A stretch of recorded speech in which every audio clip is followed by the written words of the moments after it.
तो चलिए मित्रों, आज हम करण निरपेक्ष साधन अथवा शरणागति के बारे में चर्चा करेंगे। संसार में किसी क्रिया की सिद्धि के लिए जो खास कारण है उनको कारक कहते हैं। जैसे कोई व्यक्ति बोलता है तो बोलने के लिए जो साधन होते हैं वे कारक कहलाते हैं। इसलिए व्याकरण में कारक का लक्षण बतलाया गया है, अर्थात जो क्रिया का जनक है उसको कारक कहते हैं। उदाहरण के लिए चलिए जानते हैं, राम के बाण बलि मारा गया। इस वाक्य में बाण कारण है क्योंकि बलि की मृत्यु बाण से हुई है। धनुष, चाप अथवा आदि भी कारण है क्योंकि इनके बिना बाण चल ही नहीं सकता था, परंतु बलि के मरने की क्रियाएं बाण से हुई है, धनुष से, डोरी से अथवा हाथ से नहीं हुई है। इसलिए करण संज्ञा बाण की हुई, धनुष की आदि की नहीं। जिस व्यापार के बाद तत्काल क्रिया की सिद्धि हो जाती है उसका नाम करण होता है। संसार के सभी कार्य करण से ही सिद्ध होते हैं। इसलिए संसार में कोई भी काम किया जाए तो उसमें करण की अपेक्षा रहती है, करण की सहायता लेनी पड़ती है। करण के बिना कर्ता कोई काम नहीं कर सकता। इसलिए व्याकरण में आया है कि जो क्रियाएं सिद्धि में खास अचूक कारण हो उसका नाम करण है। तात्पर्य है कि करण के बिना किसी क्रिया की सिद्धि होती ही नहीं है। परमात्मा तत्व करण रहित है और उसकी प्राप्ति के साधन दो प्रकार के हैं, करण समोच्च और करण निरपेक्ष। जप, ध्याय, कीर्तन, सत्संग, स्वाध्याय, समाधि आदि सब करण सापेक्ष साधन है। जितनी भी क्रियाएं सब करण के द्वारा ही होती है, परंतु परमात्मा किसी क्रिया के विषय नहीं है। क्रिया का विषय वह वस्तु होती है जो पैदा होती है। जो वस्तु पहले नहीं है और पीछे उत्पन्न होती है, लाई जाती है, बनाई जाती है अथवा उनमें परिवर्तन किया जाता है, उन वस्तुओं की प्राप्ति करने से होती है। परंतु जो उत्पन्न नहीं होता, लाया नहीं जाता, बनाया नहीं जाता, बदला नहीं जाता, प्रत्युत सदा से जो का त्यो स्वतः सिद्ध है, उसकी प्राप्ति के लिए करण का तो कहना ही क्या, कर्ता की भी जरूरत नहीं होती है। कारक क्रियाएं की सिद्धि में काम आता है और क्रिया तथा पदार्थ प्रकृति के द्वारा होते हैं। परमात्मा तत्व प्रकृति से अतीत है, अतः उसमें कोई कारक नहीं है, अर्थात ना कर्ता है, ना कर्म है, ना करण, ना संप्रदान, ना आपादन और ना अधिकरण। अगर किसी से पूछा जाए कि तू है क्या, तो हर एक का कहेगा कि हाँ मैं हूँ। इसमें कोई विवाद नहीं है कि ये निर्विवाद बात है। अब विचार करें कि मैं हूँ इस प्रकार अपनी सत्ता किस कारण के साथ सिद्ध होती है। मैं हूँ इस अपने होनेपन में ना कर्ता है, ना क्रम है, ना करण है, ना संप्रदान है, ना अपादान है और ना अधिकरण है। अपने होनेपन को प्रमाणित करने के लिए किसी पुस्तक की, शास्त्रों की भी जरूरत नहीं है। इसका अर्थ है कि करण से हमें क्रिया कर सकते हैं, श्रवण कर सकते हैं, मनन कर सकते हैं, नित्य ध्यान कर सकते हैं, समाधि लगा सकते हैं, पर जो इस सबसे अतीत तथा भूत, भविष्य तथा वर्तमान तीनों कालों से रहित है, उसे परमात्मा तत्व का कोई क्रिया पहुंचती ही नहीं है। फिर उसमें कारण क्या करेगा। अतः मैं हूँ इस प्रकार अपनी स्वतः सिद्धि सत्ता का अनुभव करना काल निरपेक्ष साधन है। इस साधन में करण रहे या ना रहे, पर इसमें करण की मुख्यता नहीं है, अपेक्षा नहीं है, इसलिए इसको करण निरपेक्ष कहते हैं। संपूर्ण व्यवहार संसार होता है, जिसमें व्यवहार होता है वो नाशवान होता है और जिसमें कोई व्यवहार नहीं होता वो अविनाशी होता है। संसार निरंतर परिवर्तनशील है। एक नदी के किनारे कई सज्जन खड़े थे। वे कहने लगे कि देखो नदी कैसे वेग से बह रही है। तो एक संत ने कहा कि नदी भी बह रही है, उसका जल भी बह रहा है, उस पर जो पुल बना है उस पर आदमी भी बह रहे हैं। इतना ही नहीं, ये पुल भी बह रहा है। इस पर प्रश्न उठता है कि पुल कैसे बह रहा है।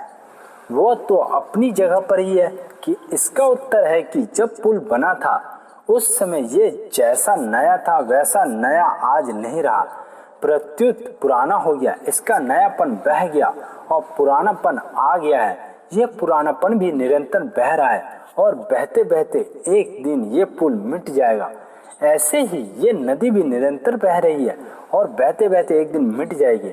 इसका अर्थ है कि संसार की प्रत्येक वस्तु बह रही है, बहते हुए नाश की तरफ अर्थात अभाव की तरफ जा रही है।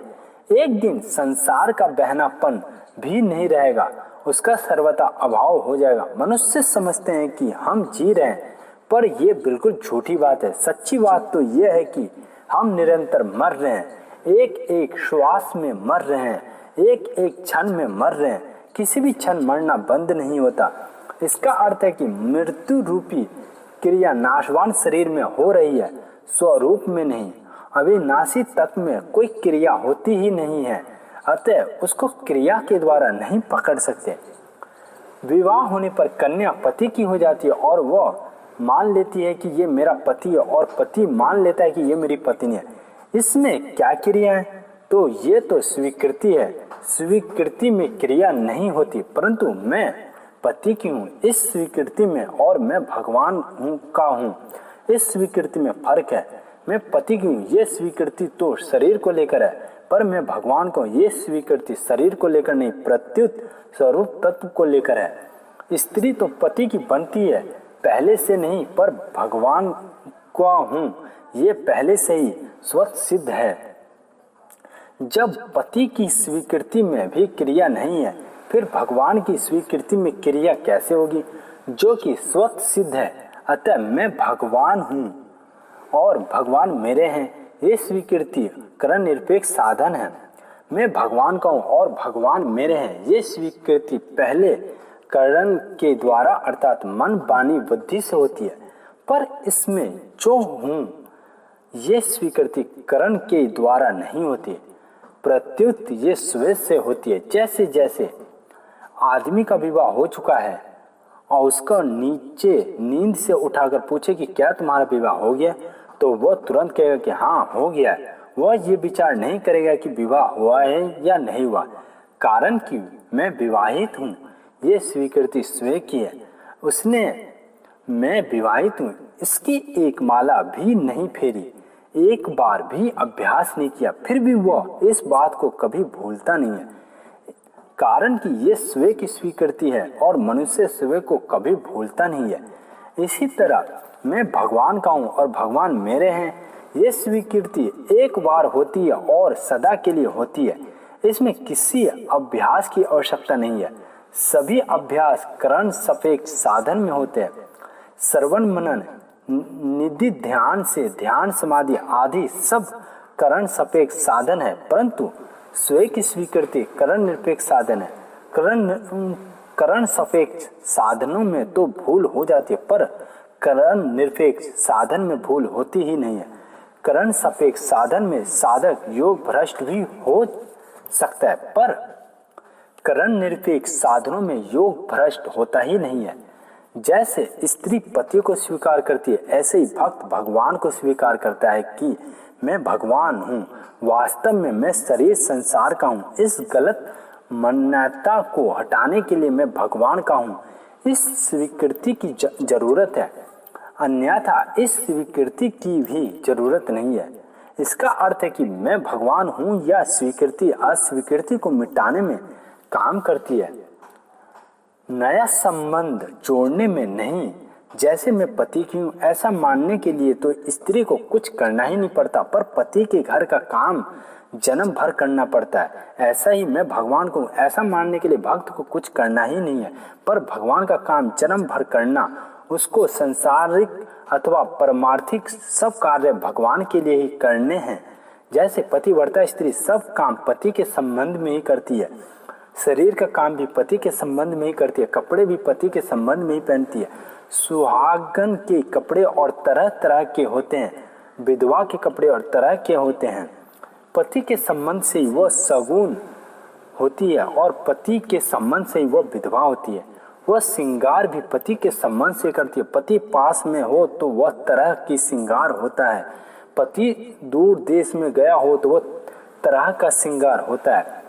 वो बिंदी भी लगाती है तो पति के संबंध से लगाती है। ऐसे ही भक्त का प्रत्येक काम भगवान के लिए ही होता है। पति वर्ता रहे पति के पास, यो साहिबा के डिग रहे दास। कारण कि भक्त अपनी अहंता को बदल देता है कि मैं संसारी नहीं हूँ, मैं तो भगवान का हूँ। यह अहंता परिवर्तन एक ही बार होता है, 2 बार नहीं। जब एक बार अपने को दे दिया तो फिर दोबारा देने के लिए क्या रह गया।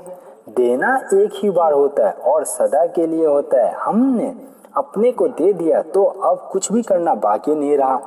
अब तो नवाज करना है, कीर्तन करना है, भगवान और उनकी भक्तों की लीलाएं सुननी है, भगवान के जनों की सेवा करनी है, क्योंकि इससे बढ़कर और कोई काम नहीं है।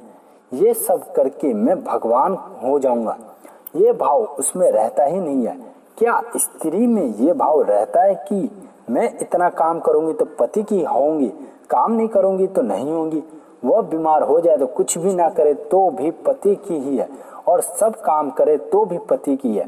पति के साथ कुछ करने या ना करने का संबंध नहीं है, स्वीकृति का संबंध है। इसी तरह भगवान के साथ संबंध हो जाए तो भजन अपने आप होगा, करना नहीं पड़ेगा। स्त्री तो विधवा भी हो सकती है, परंतु भक्त का सुहाग स्वतः सिद्ध है, अमर है, सदा से ही है। लड़की प्यार में कुछ दिन रह जाती है तो माँ से कहती है कि माँ भाई से कहे कि मेरे को घर पहुंचा दे, उनको पति की रोटी की तकलीफ हो रही होगी। वो रहती तो यहाँ है पर चिंता उस घर की है, क्योंकि वो समझती है कि मैं यहाँ की नहीं हूँ। इसी तरह भक्त जगत में रहते हुए भी भगवान को नहीं भूलता, प्रत्यु ऐसा समझता है कि जगत मेरा नहीं है, मेरे तो भगवान है। ये करण निरपेक्ष साधन है। करण निरपेक्ष साधन में अहंता बदल जाती है। जो पहले मानता था कि मैं संसार का हूँ, वह अहंता बदलने पर मानता है कि मैं भगवान का हूँ। जो पहले मानता था कि मैं ब्राह्मण हूँ, मैं क्षत्रिय हूँ, वेश्या हूँ आदि, वह अहंता बदलने पर मानता है कि मैं ना ब्राह्मण हूँ, ना क्षत्रिय हूँ, ना वेश्या, मैं तो भगवान का हूँ। मैं ना तो ब्राह्मण हूँ, ना क्षत्रिय हूँ, ना वेश्या हूँ, ना शूद्र हूँ, ना ब्रह्मचारी हूँ, ना गृहस्थ हूँ, ना वानप्रस्थ हूँ और ना सन्यासी हूँ, किंतु संपूर्ण परमानंद में अमृत के उमड़ते हुए महासागर रूप गोपीकांत श्याम सुंदर के चरण कोमल के दासों का दासानुदास हूँ मैं।